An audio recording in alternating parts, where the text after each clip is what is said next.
He was a boy, and she was a girl.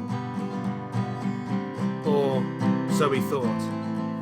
She was actually a sexless being from the planet. His name was Steve, and her name was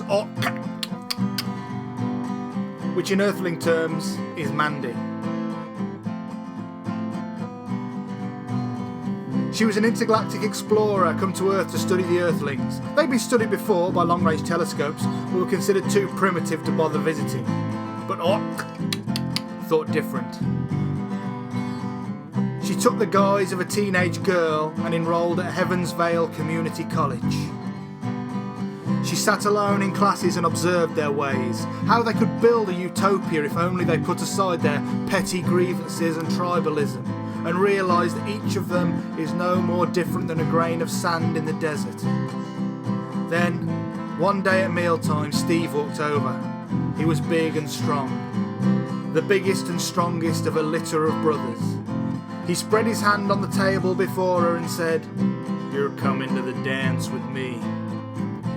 Using senses humans could only ever conceive of, Mandy felt every girl in school relax.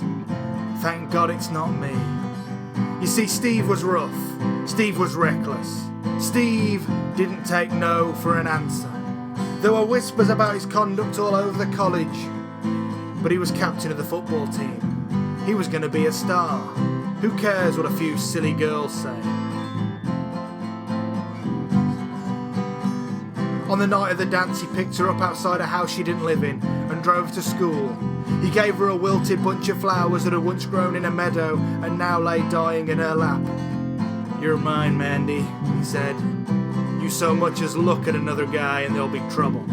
But look she did. Over his shoulder as they danced to the bizarre sounds humans call music, she observed the young earthling's strange mating rituals.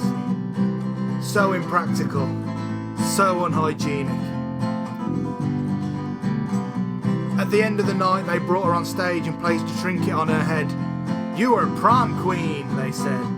And of course, Steve was prom king. In the parking lot afterwards, he beat a smaller boy about the head and torso with his regal scepter for daring to congratulate Mandy. "She's mine," he grunted between swings. He put Mandy in his car and they screeched away.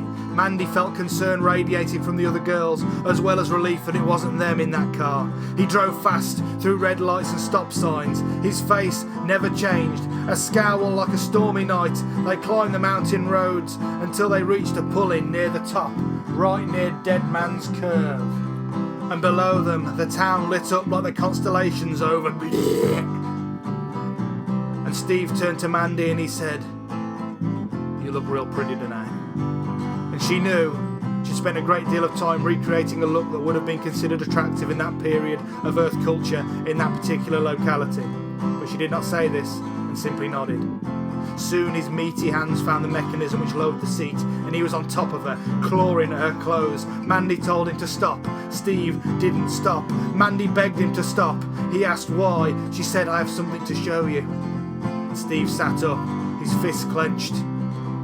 "This had better be good." Mandy reached round the back of her dress as if to open up her zip, but really, she pressed the button that revealed her true form. The car, filled with tentacles and tendrils. Steve screamed, but no one heard him at the top of the mountain by Dead Man's Curve. The next day, the sheriff found the car empty. They searched the gulch, the caves and the mountains, but no trace was ever found of Steve and Mandy. As the years went by, they passed into local legend. The tragic lovers disappeared. Did they elope to Europe? Did they throw themselves off the bridge in a suicide pact? No one knows. And to this day, Dead Man's Curve is known as Steve and Mandy's Lookout.